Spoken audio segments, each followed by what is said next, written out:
I'm going to be quiet. I'm going to pause. Did not seem like the right time to say anything. Um, there were people that were upset with me, and I needed to listen. Nearly 4 years after the sexual misconduct allegations came out against him, James Franco is giving his first interview.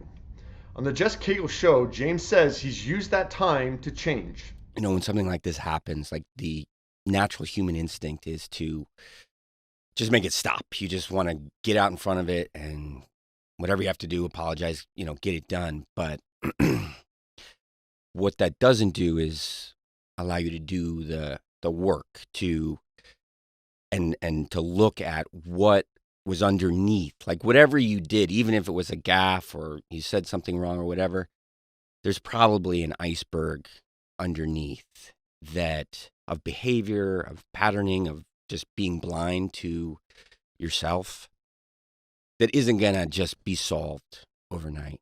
So I've just been doing a lot of work. I've really used my recovery background to kind of start examining this and changing who I was. Last year, James paid $2.2 million to settle a lawsuit brought forward by two former students who said that his acting school nurtured an environment of harassment and sexual exploitation. James is now admitting his wrongdoings.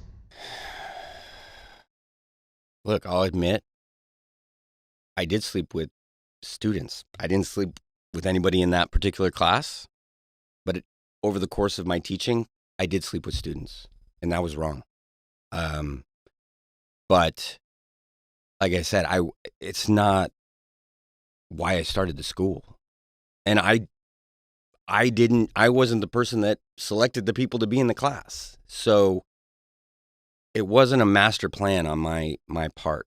How could you not see that there would be a power imbalance among a teacher who's not just a teacher, but is James Franco, like a very, very famous, powerful actor and producer and a student? How did that power imbalance, how were you not aware of that?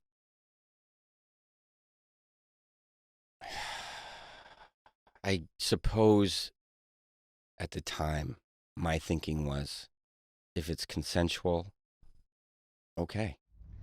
This is interesting because James is, I think, the first person who was canceled in the Me Too era that is trying to publicly make amends or maybe make a comeback. And I hate the term canceled because really it is being held accountable for your actions.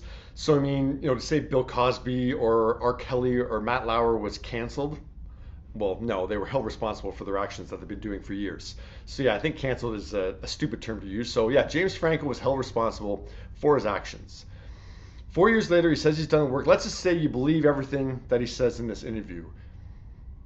Is there a way to forgive? One, is there, the students that he wronged, can they forgive him? And is the public ready to forgive him? And I think that's the interesting question being asked here. I'm watching season 2 of the morning show right now, and last night actually I just watched the episode that is focused on Steve Carell, and that show has not done a good job at showing the post Me Too cancellation and what happens to an individual. The show has not done a good job. The show's a mess. But yeah, it presents that issue of what happens after someone is canceled, and can they redeem themselves? Can they come back? So I think that's the question I have for you. Do you think, or no, just personally, are you willing to let James Franco make amends and move on and kind of forgive and have a career again? Are you willing to let that happen? Of course, it's a very different question for his students, but I think that's a question that this interview is asking me and asking you. Is someone allowed to redeem themselves in a way or make amends and come back from these allegations? What do you think?